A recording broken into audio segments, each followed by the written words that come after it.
سلام، خبرهای روز را از رادیوی آزادی تقدیمتان میکنیم. وزیر صنعت تاجیکستان با نماینده ویژه رئیس جمهور آمریکا واخورده موضوع استخراج کانهای تاجیکستان را بررسی کردند. دیدار شیرعلی کبیر با سرجیو گار 10 ایون در شهر آستانه پایتخت قزاقستان برگزار شده است. دفتر مطبوعاتی وزارت صنعت در خبرنامه نوشت شیرعلی کبیر با فرستاده ویژه پرزیدنت آمریکا درباره ذخیره کانهای تاجیکستان گفته است.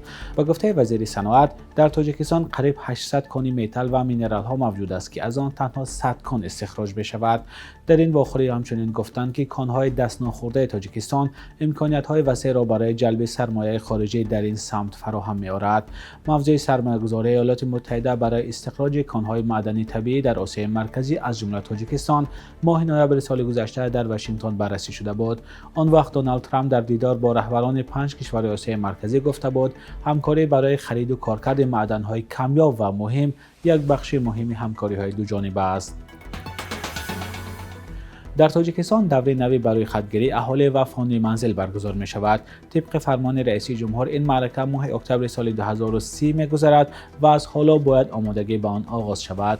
از جمله به آژانس آمار اجازه دادند که در دستگاه مرکزی و شعبه هایش در منطقه 143 کارمندان کرایه یا شرطنامه جلب کند.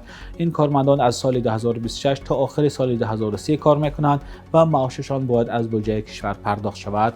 مقامات میگویند که معلومات درباره شماره اهالی برای تهیه برنامه‌های دولتی و معلوم کردن روندهای دموگرافی ضرور است. در تاجیکستان هر 10 سال یک مرتبه برای خودگیری اهالی و فاند منزل برگزار می شود. چون این معرکه بار اخیر سال 2020 گذشته بود.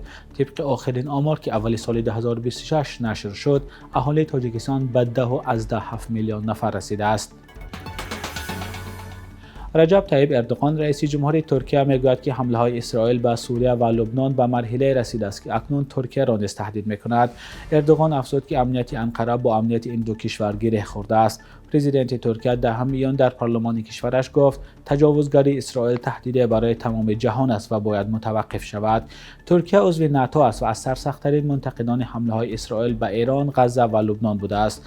انقره اسرائیل را بزرگترین مانع صلح منطقوی می‌داند و تمام روابط تجارتی با اسرائیل را قطع کرده است.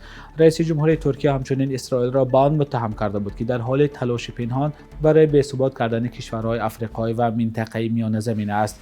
اردوغان از قدرت‌های جهانی خواست که موضع روشن‌تری علیه اسرائیل بگیرند.